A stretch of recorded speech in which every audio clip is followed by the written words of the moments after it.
Bienvenidos a Santos Comics, el programa de Rompeviento TV en el que la nave de la imaginación hoy nos lleva hasta Colombia con el guionista Mario Mendoza y su dibujante Keiko Olano, que nos presentan su novela gráfica Último día sobre la Tierra.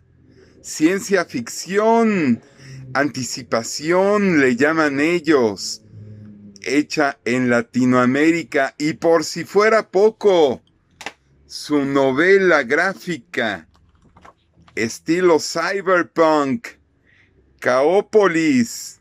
Van a ver qué cosas tan chingonas hacen nuestros amigos. Y vamos a platicar, pues, de qué será primero, de El último día sobre la Tierra o de Kaópolis. Es aquello con lo que ustedes están trabajando, caballeros. A ver, primero, último día. Además, muy importante, ustedes tienen una colaboradora de lujo que no nos acompaña hoy, que es Heidi. Heidi, ¿cómo se apellida? Heidi Muscus. Esa señorita. Sí. A ver, por parte, como dice el clásico de Whitechapel. Mario, ¿tú eres el guionista? Sí, Keiko, correcto. ¿Tú qué haces exactamente?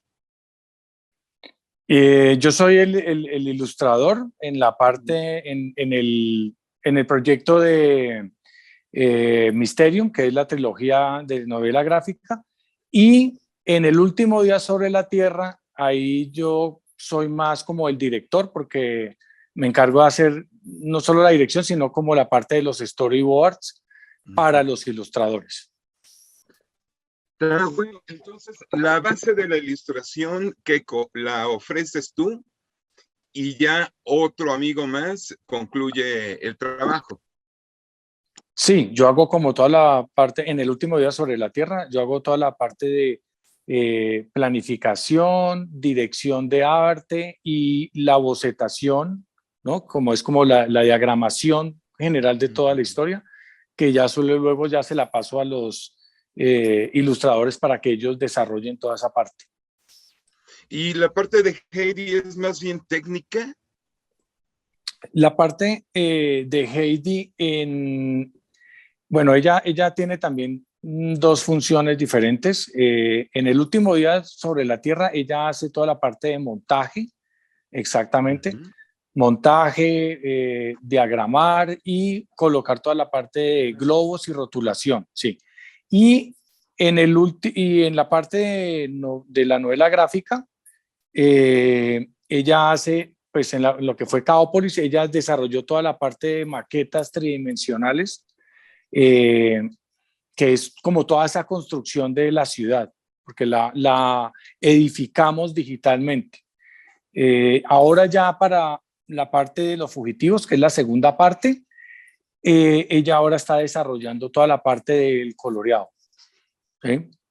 Y entonces Gabriel Pedrosa, que fue el que hizo el color en Kaópolis, ahora él se centró en lo que es la construcción de la parte de accesorios, diseño de equipos, diseño de naves espaciales, ¿no? Todo eso. Vamos jugando como con el rol de las funciones, ¿sí? Pues así es como hemos venido trabajando, ¿no? Como en equipo, ¿no? A veces alterando y cambiando las funciones.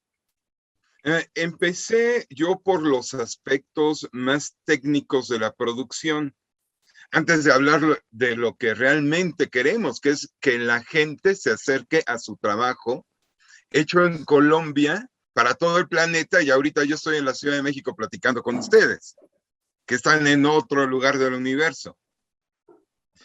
¿Qué es Kaópolis? Yo digo que es algo como un cyberpunk latinoamericano. Sí, Mario, si quieres, dale tú. Sí, indudablemente nosotros pensamos en hacer anticipación latinoamericana siempre con la conciencia de que estábamos en un continente que está a la vanguardia, aunque nosotros nos concebimos siempre como lo contrario, como la retaguardia. ¿no? Siempre sentimos que hay un complejo con ese primer mundo, pero en realidad nosotros consideramos que es al revés. Ciudades como Calcuta, Kinshasa, Bangkok, Ciudad de México, Bogotá, son arquetipos de la entropía. Y eso es lo que se avecina. Fíjate bien que la pandemia confirmó esa hipótesis. Nosotros sabíamos que en algún momento iba a entrar una línea entrópica. No sabíamos muy bien si se trataba de una guerra, ¿no? Veníamos estudiando mucho Medio Oriente, Corea, veníamos estudiando varios focos del planeta donde podía surgir esa tercera guerra mundial.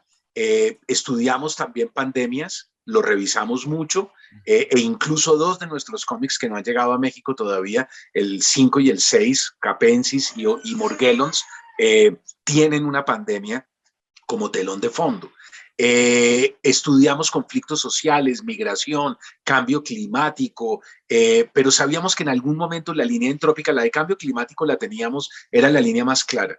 Y entonces dijimos, por ahí va a entrar, ¿no? Por ahí va a haber, por ahí se va a minar de alguna manera ese sueño, esa ilusión que tenemos de equilibrio, de modernidad, de progreso, de un capitalismo que se va afianzando cada vez más. Todo eso sabíamos que era no solo muy frágil, sino muy mentiroso. Y decidimos entonces arriesgar y pues fíjate, no nos hemos equivocado, no hemos lamentado en ningún momento lo que trazamos desde el principio y nuestra única preocupación es que el tiempo se aceleró demasiado.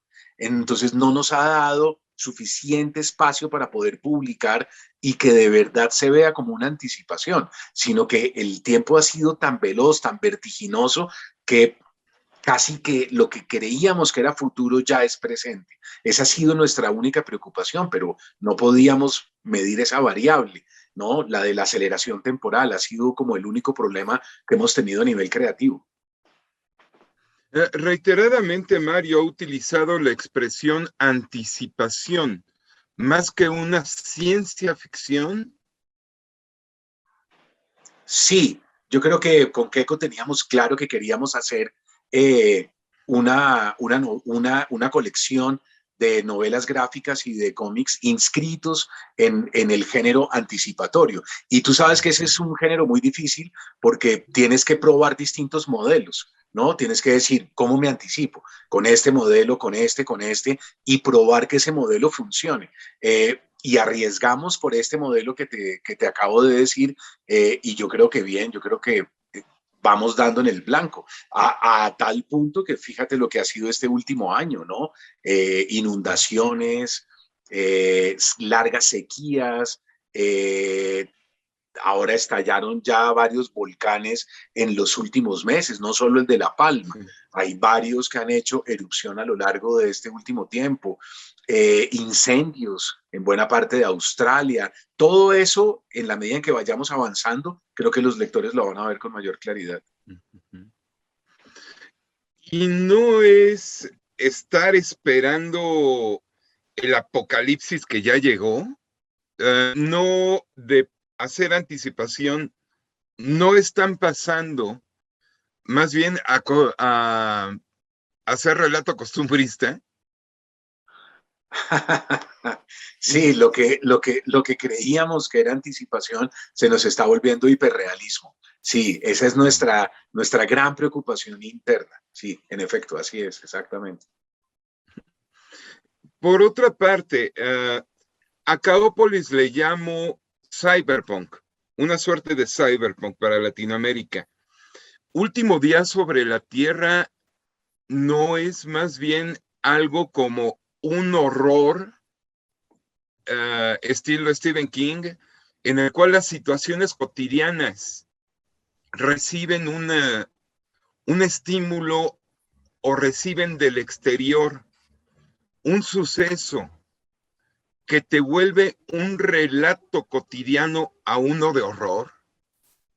Bueno, con lo de Cyberpunk, creo que le dejo la respuesta a Keiko, que es en realidad el que hizo los diseños y el que armó ese Cyberpunk. Yo creo que Keiko lo tenía muy claro porque además ha sido muy buen lector del género.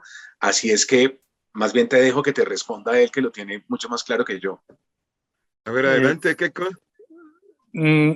sí, sí, sí vamos por esa línea, pues, pero queríamos construir era más bien como una línea de cyberpunk latinoamericana, ya que no hay muchos referentes, o sea, en el cine casi todos nos llevan al japonés, norteamericano o europeo, pero en la línea latinoamericana no habíamos logrado eso. Entonces queríamos conectar con el público, con este lenguaje, haciendo algo más auténtico, propio latinoamericano, donde la...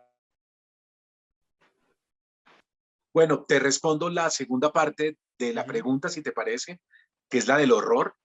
Eh, a mí me interesa mucho lo que se llama el horror psíquico o el horror de la conciencia, ¿no? Que es ese horror que viene de buena parte de la literatura de Poe, que pasa por Lovecraft y que llega hasta Stephen King, exactamente.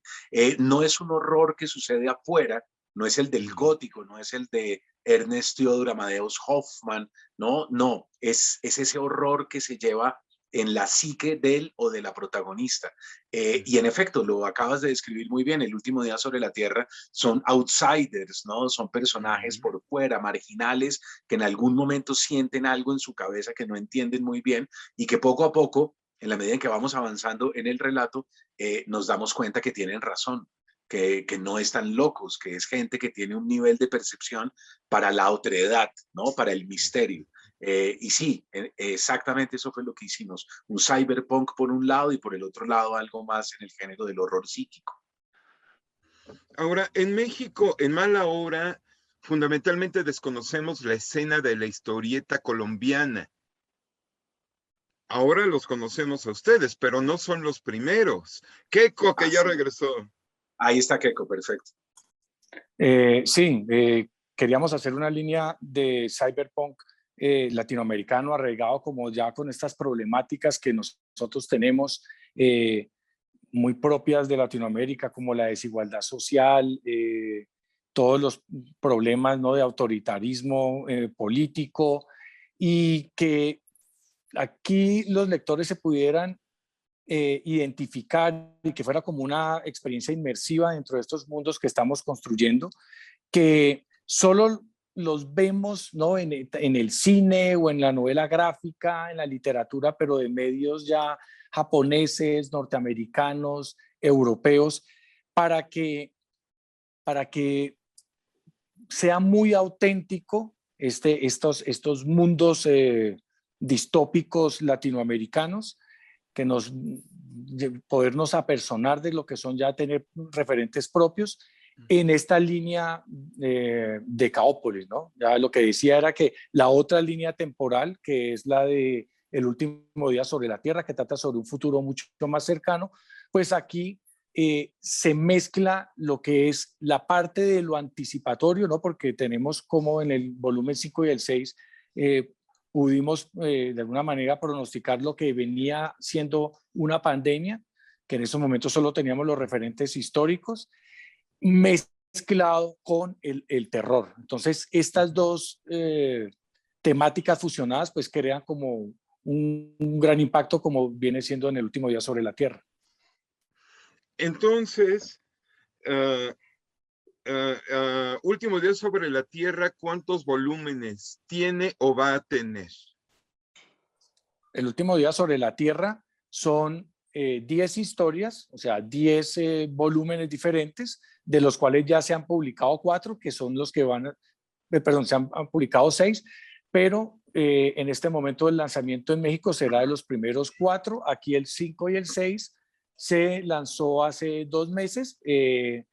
Creemos ya que el otro año estarán el volumen 5 y 6, y el lanzamiento del número 2 de la trilogía gráfica que se llama Los Fugitivos, que será ahora en marzo del otro año. Nuestra idea es que salga el lanzamiento en sincronización con México para que los lectores pues estén actualizados.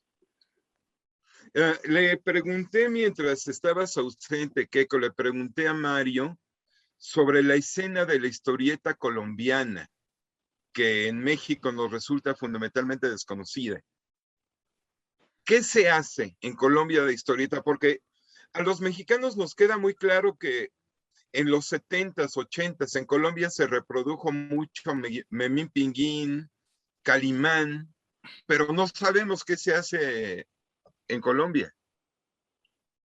Bueno, pues en Colombia los últimos años ha habido un movimiento muy interesante porque, digamos, esa cultura del cómic, de la novela gráfica, ahora está teniendo mucha repercusión, sobre todo en el público joven, que se ha lanzado con un interés y con una curiosidad que antes no la había. Esto se potenció, ya que nosotros tuvimos 20 años en los cuales, debido a una ley y una política, los cómics eran prácticamente un artículo de lujo por la carga alta, la carga muy alta que tenía a nivel tributario. Esto hace unos 8 años que ya se quitó y entonces ha florecido nuevas editoriales independientes, han surgido una cantidad de eventos regionales que están enfocados exclusivamente a todo el público de la novela gráfica, y esto pues ha suscitado que ya estemos hablando no de un boom como lo hubo en los 90, porque el boom luego cayó, sino que esto es una tendencia y un movimiento muy fuerte que no va a tener vuelta atrás. Espero que sea así, porque en México en los 90s también tuvimos un boom a partir de la muerte de Superman, pero luego la historieta mexicana industrial se destruyó porque la gente se alejó de los temas que eran muy reiterativos, que eran asuntos populares, rayanos en la pornografía, pero siempre muy bien ilustrados. En los 2000 se destruye la historieta industrial mexicana y empiezan a surgir movimientos independientes, concurrente con que tenemos también eventos en ese momento presenciales, que todo esto lo dimos con la pandemia, y ahorita los autores de historieta mexicano lo están pasando muy difícil, no mal, pero sí muy difícil porque se apoyaban mucho en el evento presencial para llevar su obra. No sé cómo afectó la pandemia a la escena del cómic colombiano. No, sí fue muy fuerte, sobre todo si nos ponemos a hablar de los artistas independientes, ellos dependen en gran medida de los eventos presenciales porque ahí es donde confluye todo como ese fanatismo, ¿no? Y todo ese movimiento geek que es muy fuerte. Estos son los espacios de encuentro, las ferias del libro regionales, ¿no? La feria de libro, pero también en Colombia cada región tiene su propio evento que reúne a los cómics. Está Comic Lab, Entre Viñetas, Cali Comics, Cómics Sin Fronteras y FICO, ¿no?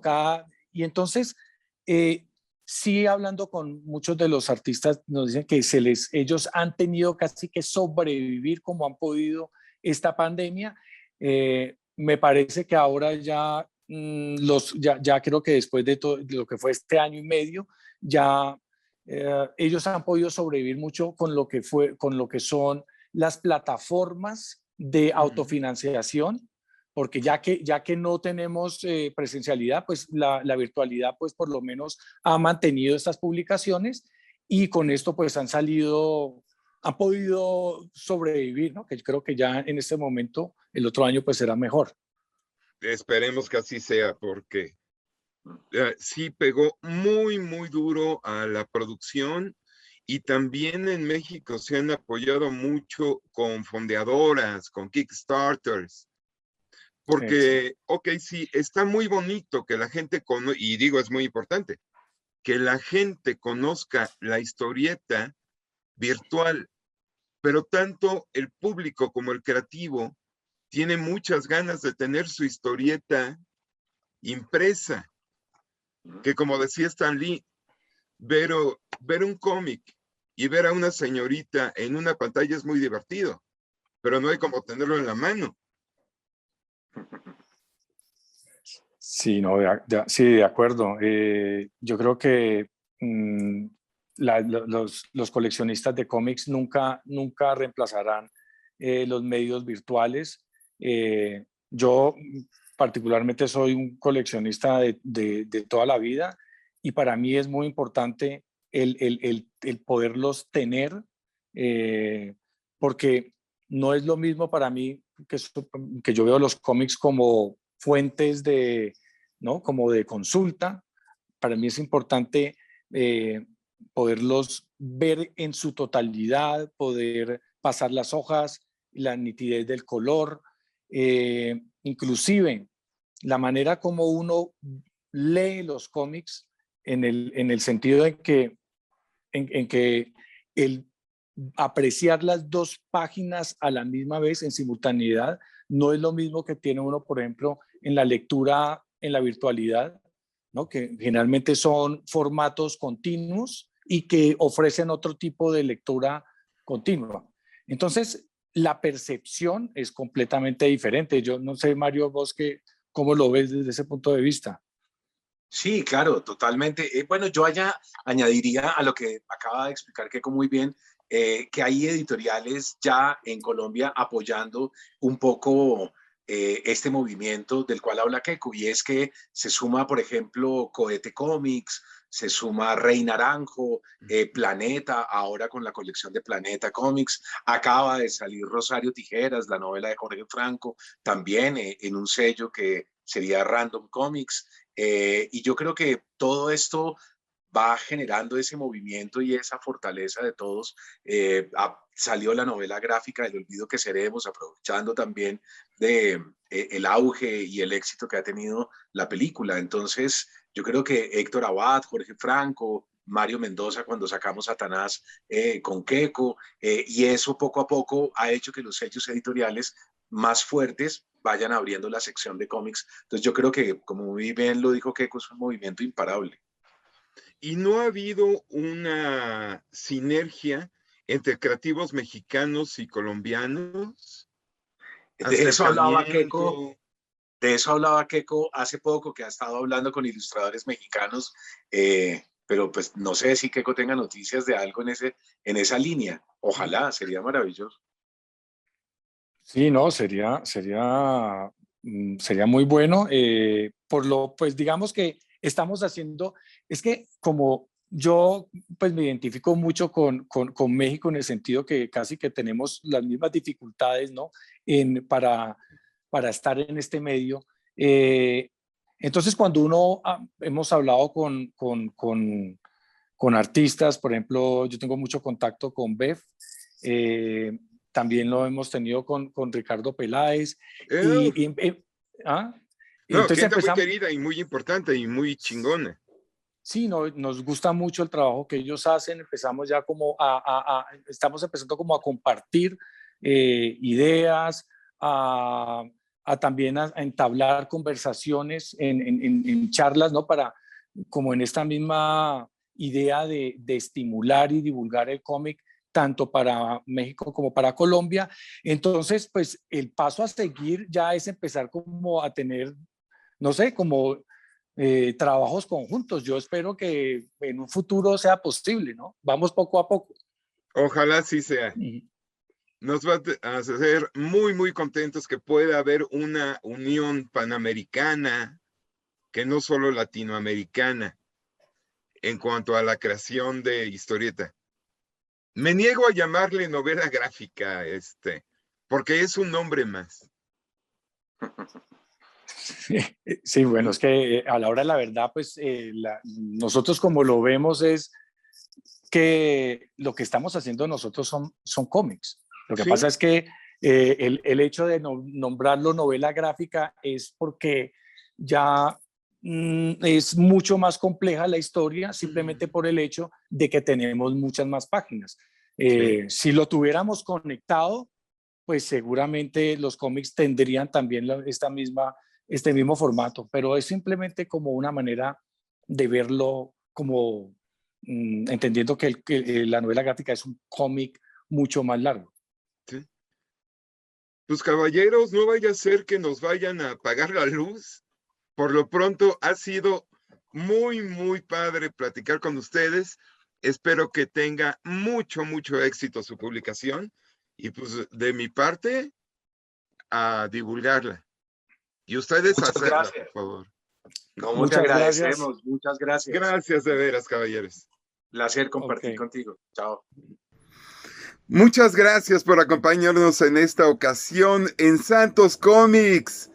Por favor, síganse cuidando, sigan leyendo las bonitas publicaciones en novela gráfica que nos trae Editorial Planeta.